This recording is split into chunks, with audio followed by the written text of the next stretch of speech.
Hello children. So in the topic measurement, already we have discussed how to measure the length and breadth of a room, how to measure the height of a person. So all these examples we have discussed already, and now we are going to discuss about two different topics: correct measurement of length and measuring the length of a curved line. Let us get into the topic. So correct measurement of length, that is how to measure the length of an object exactly based on the different sizes of the object. So which exact measuring units you have to use. So that is what we are going to discuss here.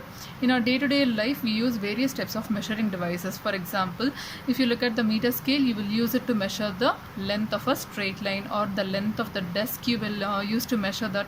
If you look at the tailor, he will make use of the inch tape to measure the different measuring units of the particular person to stitch the dress exactly. And a cloth merchant, what he will use a meter rod to cut the clothes into pieces.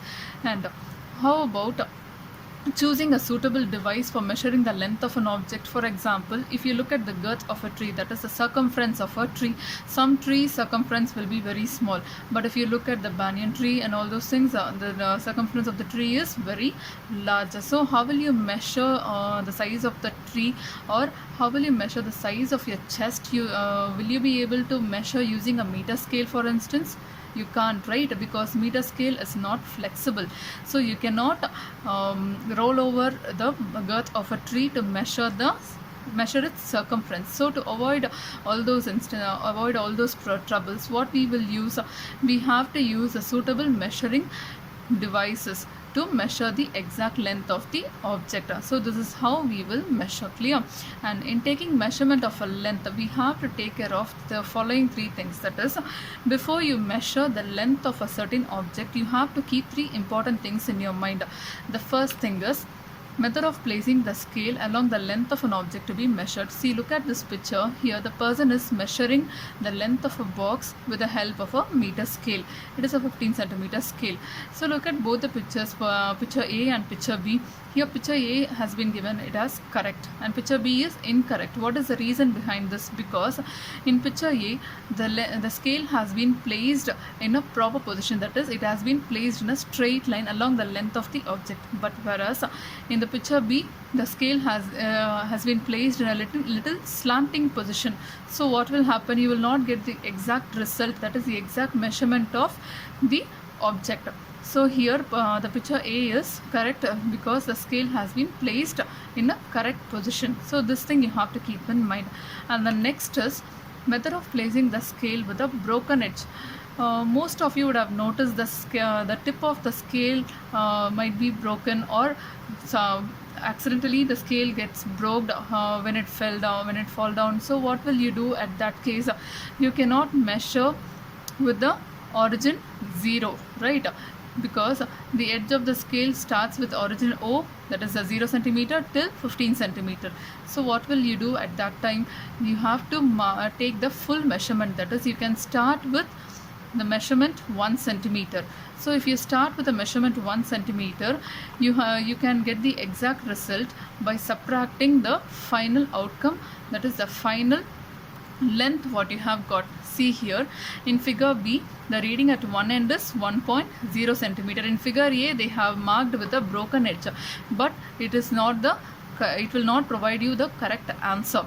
But in figure B, they have started to read at one end, that is from 1 centimeter, and at the other end it is 14.3 centimeter. So therefore the length of the object will be, they will subtract 14.3 minus 1 centimeter. There you will get 13.3 centimeter, which is the exact answer. Got it? And here look at this picture.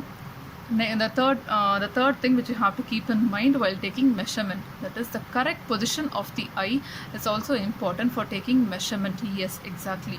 So you have to place your eye position properly while taking measurement. Look at all the three boys. In the first boy, he is looking at the scale from one end, and the second boy, he is looking at the exact position of the scale from the middle, that is where he is supposed to point. He is planning to take 7.5 centimeters, so he has to place the proper position of the eye to take the reading of the scale. And From here, this angle, if the boy try to take the angle, he will measure only 7 centimeter, and this boy, he will measure only 8.1 centimeter. But the boy who is in the center, he is maintaining the proper position of the eye for taking reading of the scale. So the proper position of the eye is also important for taking measurement. Got it? Now let us see how to measure the length of a curved line. So far you have discussed how to measure the length of a straight line, how to measure the length and breadth of a room which is very straight using your footsteps. So all these things you have discussed. But to measure the length of a curved line, you cannot measure with a meter scale directly. See here, the line has been given in a blue color line. See, the curved line has been drawn with a blue color from point A to point B.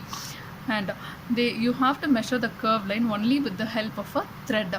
Yes, you cannot measure directly with a scale. So just take a thread and measure the length of a curved line AB. What you have to do is just put a knot on the thread near one of its ends.